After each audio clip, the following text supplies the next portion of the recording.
It was rush hour, and the street moved with its usual rhythm. Cars rolling steadily, neon signs flickering overhead, and pedestrians chatting as they crossed the sidewalks. Then suddenly, a strange creature appeared. Its massive body as large as a car, blocking the crowded street.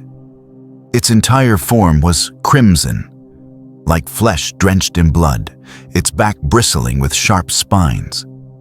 Its mouth stretched wide to the ears, revealing razor-sharp teeth layered in rows within. It looked no different from a grotesquely mutated giant lizard.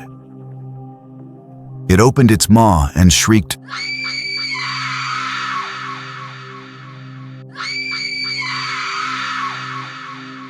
not an animal's roar, but a chilling human voice, crying out as if in desperate need. The sound froze people in their tracks, confusion flashing across their faces. That confusion turned to raw terror as the monster lunged forward, crushing cars in its path. Metal screamed, glass shattered, and the crowd erupted in panic, civilians scattering in every direction. From the end of the street, a convoy of matte black armored vehicles rushes in. Their bodies are coated in a dull finish, with no insignias or logos anywhere in sight.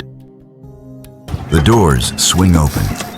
Figures clad in full black armor and gas masks swiftly step out. Without a word, within seconds, electrified nets, tranquilizer guns, and blinding devices are deployed simultaneously. The SCP is ensnared, completely subdued. In the blink of an eye, the entity is gone. The black-clad operatives vanish with it, and the city falls silent again, as if nothing had ever happened. The bystanders are left in utter confusion. Some whisper that it must have been a special forces unit. Others insist they were undercover police. A few even speculate they were superheroes sent to save the world. But the truth is, they are not the military. They are not the police. And they are certainly not heroes in capes. So who are they? Where do they come from? And why do they possess the power to contain such terrifying anomalies? To find out, join the X Directive as we open a top-secret file, stamped with the seal of the SCP Foundation. The file is titled Mobile Task Force, the SCP Foundation's Elite Strike Teams. Mobile Task Forces, the SCP Foundation's elite strike units, are among its most specialized forces. They are not stationed in fixed locations, but are deployed anywhere in the world when an anomaly escalates beyond standard containment. The composition of each mobile task force can vary greatly. Some are large units with hundreds of members, armed with heavy weaponry like a military battalion. But there are also small groups with only a handful of operatives, specializing in intelligence, investigation, or on-site research. The one common trait: every member is carefully selected, drawn from diverse backgrounds, military special forces, scientists, technology experts, doctors, psychologists, and in some rare cases, even anomalies that have agreed to work with the Foundation. Mobile task forces do not always appear, but when they do, it means the situation has already gone far beyond control. To designate each mobile task force, the SCP Foundation uses a system that combines a Greek letter with a number, and sometimes adds a memorable code name. For example, Alpha 1, also known as Red Right Hand, or Epsilon 11, with the codename Nine-Tailed Fox. This naming system not only helps classify them, but also reflects the specific role and mission of each unit. Some forces exist for decades, becoming legends within the Foundation. But there are also those created for a single mission, only to disappear immediately after. As of now, according to the records we've uncovered, nearly 100 mobile task forces have been created throughout the Foundation's history. Each team carries its own unique mission, equipped to handle anomalies or situations that the rest of the organization cannot. Among them, some names have become legendary. First is Alpha 1 Red Right Hand. This is a top-secret force, answering only to the O5 Council. They never appear publicly, and their missions are often tied to the darkest secrets of the Foundation. Next is Nu 7 Hammerdown, one of the strongest military task forces equipped with tanks, helicopters, and heavy firepower. They are deployed when an apocalyptic level threat emerges, or when an entire city is under siege by an anomaly. Epsilon 11, Nine-Tailed Fox, is perhaps the most familiar name to many. This rapid response unit is called in when a Foundation site falls into chaos. They are the last line of defense, when every other containment measure has already failed. Beta 7 Maz Hatters specialize in handling biological, chemical, and radiological hazards. When a strange outbreak or anomalous radiation leak occurs, they are the first to enter the dead zone. Eta 10, See No Evil, has a more unusual role, combating visual-based anomalies, entities, or hazards so dangerous that even a single glance can drive a victim insane or kill them outright. And finally, we cannot forget Mu 13 Ghostbusters. True to their nickname, they specialize in tracking and containing incorporeal entities, spirits, phantoms, and other immaterial anomalies. These are just a few of the many mobile task forces operating silently across the globe. Each one is an indispensable link in the massive machinery of the SCP Foundation. Though they are created for different purposes, all mobile task forces share the same essence. They are the final line of response when the world stands on the brink of catastrophe. Their most common mission is the retrieval and recontainment of anomalies. When an SCP breaches containment, or when a new entity manifests in the real world, mobile task forces are deployed to neutralize it quickly.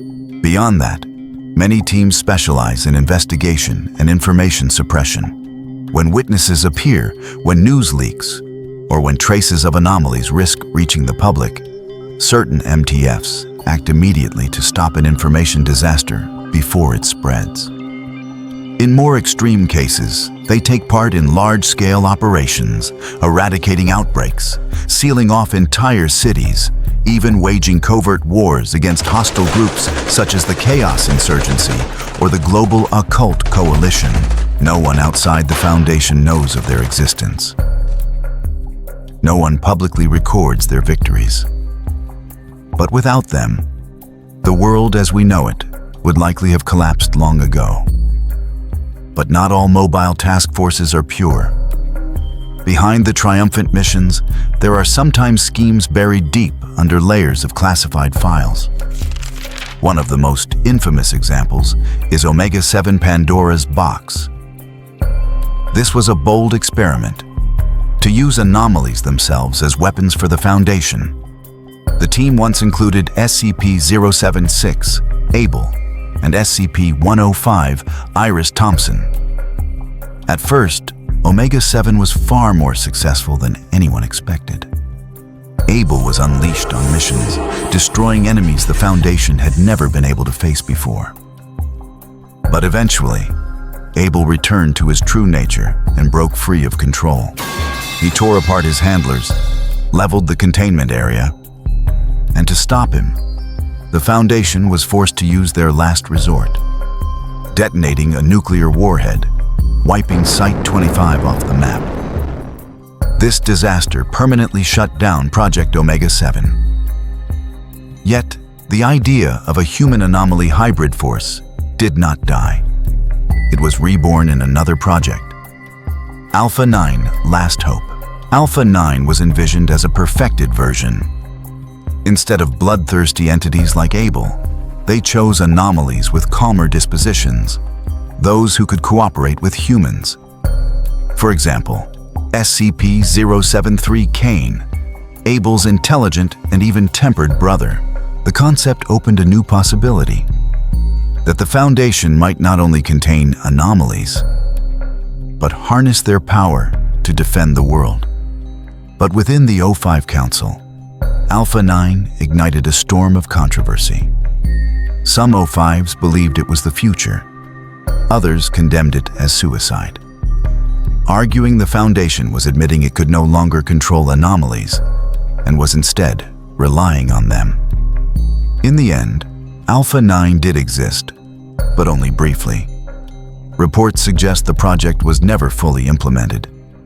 Though Kane and Iris proved themselves somewhat useful, the O5 Council could never agree on whether anomalies should be trusted allies or exterminated threats. So the question remains, are mobile task forces truly the protectors of humanity? Or are they simply tools, sacrificial pawns in the political experiments of the O5 Council, caught between human ambition and anomalous power? Leave your thoughts in the comments below. As for me, I believe the truth lies somewhere in between. Mobile task forces are both shield and blade, weapons in the hands of those in power. They protect humanity, but also serve as instruments for the Foundation's plans that will never be made public. And whether you see them as heroes or victims, the truth remains unchanged. Mobile task forces exist, fighting silently in the shadows, so that you and I can sit here believing the world is normal, while out there, nameless people are still giving their lives to preserve that fragile illusion of normality. Thank you for watching until the end. Would you like us to dive deeper into the classified files of each individual mobile task force? Let us know in the comments. And don't forget to hit like and subscribe, so you won't miss any of the upcoming secret files we'll be uncovering.